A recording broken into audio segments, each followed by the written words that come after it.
우리 몽골에서 꽃대로 와준 두 친구와 이야기를 나누던 중에 말과글 수업이 제일 난이도가 높다.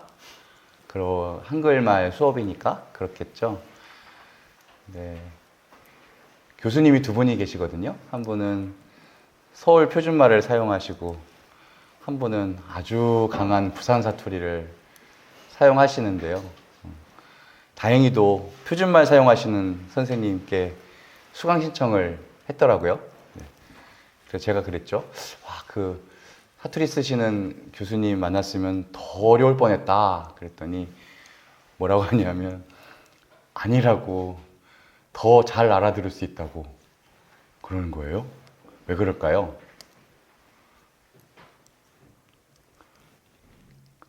네.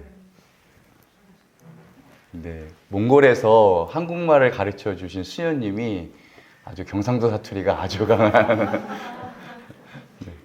어찌 보면은 엄마가 경상도 분이었다는 네, 느낌이죠. 네. 엄마가 경상도 분이면 우리는 경상도 사투리를 더 많이 쓰게 될 거고요. 반대의 경우는 또 그렇지 않을 겁니다. 우리는 사람의 자녀이면서 동시에 하느님의 자녀이죠. 하느님의 언어가 있습니다. 그것은 성경에 써 있죠. 네. 성경에 주님께서 하시는 말씀을 우리는 듣고 묵상하고 삶으로 실천하면서 살아갑니다. 지난 2주에 걸쳐서 우리는 예수님의 고통에서 해방시켜 주시는 예수님을 함께 했는데요.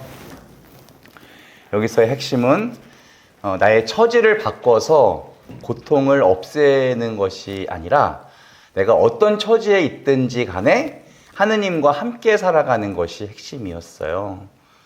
하느님과 함께 살아가는 법을 배우는 것이 신앙생활이다. 하느님의 언어를 먼저 배워야겠죠. 결혼을 하면 먼저 배워야 할 게 함께 둘이 살아가는 방법일 겁니다. 네. 결혼하기 전에는 자기 혼자 충분히 살았는데 자기 혼자 결정하고 자기 혼자 하고 싶은 대로 다 했거든요. 사고 싶은 거 사고 만나고 싶은 사람이 있으면 만나고 시간이든 돈이든 내 마음대로 사용했습니다. 혼자 사는데 익숙했어요. 그런데 결혼 이후에는 그렇게 살면 안 되죠. 아버님 맞나요? 네. 저는 경험해보지 못해서 네. 이제는 둘이서 결정하는 법을 배워야겠죠. 둘이 대화하고 상의하고 협력하고 양보하는 법을 배워야만 할 겁니다. 배우지 못하면 부부 생활이 힘들어질 거예요.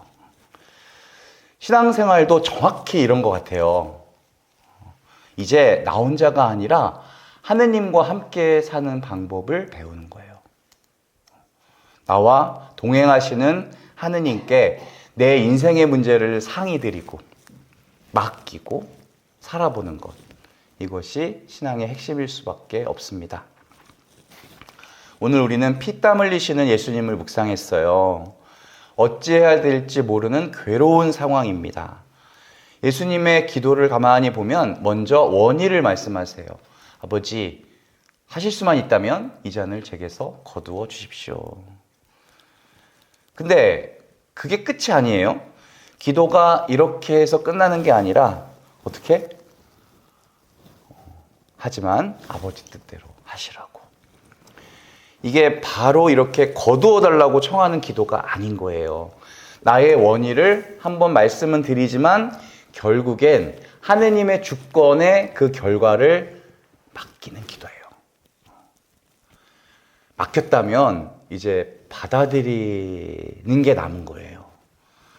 아, 이렇게 되는 거, 이렇게 되는 게 당신 뜻이군요. 네, 당신 방법이군요. 하지만 우리는 살면서 맡긴다고 말만 하고 못 맡길 때가 더 많아요. 기도를 잘못 이해했을 때 딱 그렇게 돼요. 될 때까지 부르짖고 주장하고 고집스럽게 끝까지 하는 게 기도라고 생각할 때가 많아요.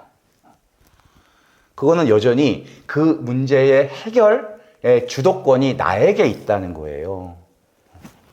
기도는 내가 아니라 하느님께서 가장 좋은 해결책을 가지고 계신다고 내가 그것을 인정하고 그분 주권에 이 문제를 맡겨드리는 것을 말해요.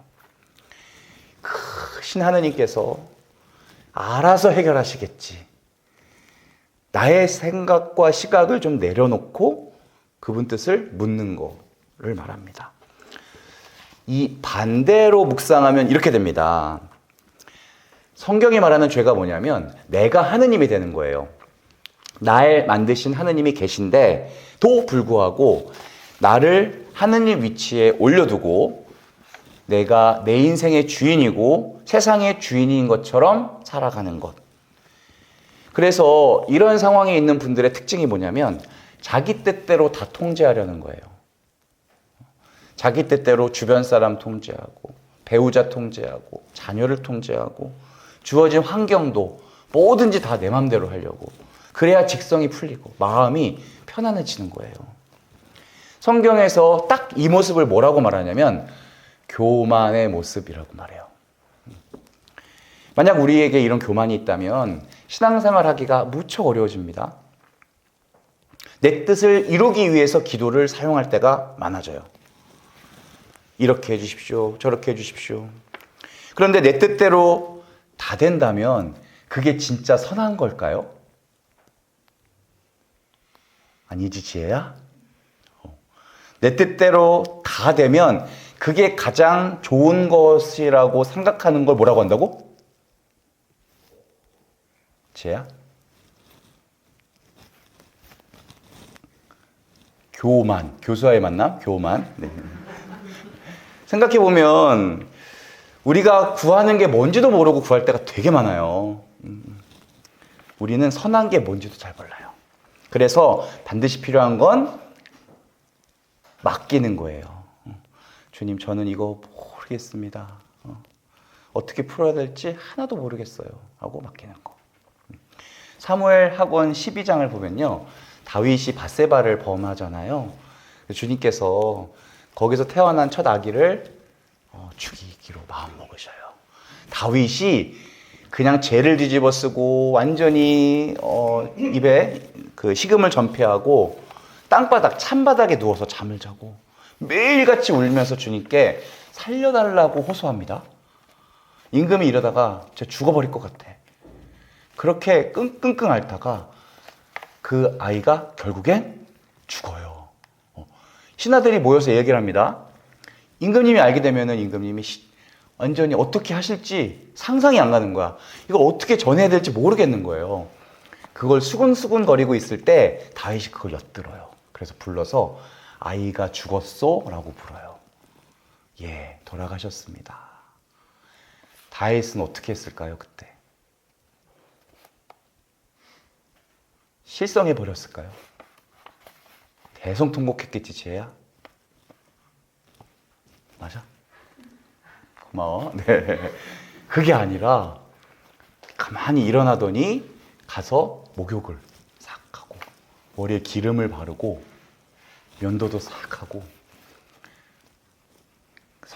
성전에 들어가서 주님께 경배를 드립니다. 그리고 음식을 차려오라고 그래요. 맛있게 먹어, 그거를. 신하들이 뭐라고 그랬겠어? 실성했구나. 미쳤구나. 미쳤구나. 드디어 미쳤구나. 라고 했어요. 또 그것을 또 엿들은 다윗이 뭐라고 했냐면 아이가 살아있는 동안에 내가 단식하고 운 것은 주님께서 나에게 자비를 베푸셔서 아이가 살게 될 수도 있다고 생각했기 때문에 그렇게 했지만 지금 아이가 죽었는데 뭐 때문에 내가 단식을 하겠어?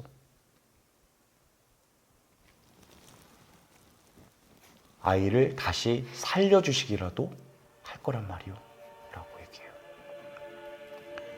이게 다윗의 믿음이에요. 자기 뜻대로 되지 않았어요. 그렇게도 바라던 것이 이루어지지 않았어요. 그렇게도 피하고 싶은 일이 결국엔 일어났어요. 하지만 원망하지 않았어요. 우리 같았으면 어땠을까요? 당신이 하느님이 맞습니까? 내 기도 무시하는 겁니까? 당신이 있기라도 한 겁니까? 손가락질 벌써 했을 거예요. 한나가 신앙이 없었으면 벌써 그렇게 했겠죠. 하지만 다윗은 수용하고 받아들입니다. 아, 이게 하느님의 뜻이군요. 그리고 주님의 집에 들어가 경배를 했다고 합니다. 내 원인은 있었지만 모든 주도권을 그분께 맡긴 사람은 이렇게 하는 거예요. 부르짖고 매달려 보세요. 하지만 내 뜻을 관철시키기 위해서 끝까지 버티지 마시고 결과는 하느님께 좀 맡겨드리세요. 전 아무것도 모르겠습니다. 어디로 가야 해서 어떻게 해야 될지 좀 알려주세요. 제가 열심히 산다고 했지만 상처와 아픔만이 남았습니다. 실패만이 남았습니다. 그러니 주님, 이제 인도해 주세요. 맡겨야 됩니다. 그렇게 맡겼으면 인도해 주시는 대로 따라가야 돼요. 그렇게 하고 보면 이제 사명이 보여요. 사명, 미션, 소명, 콜링.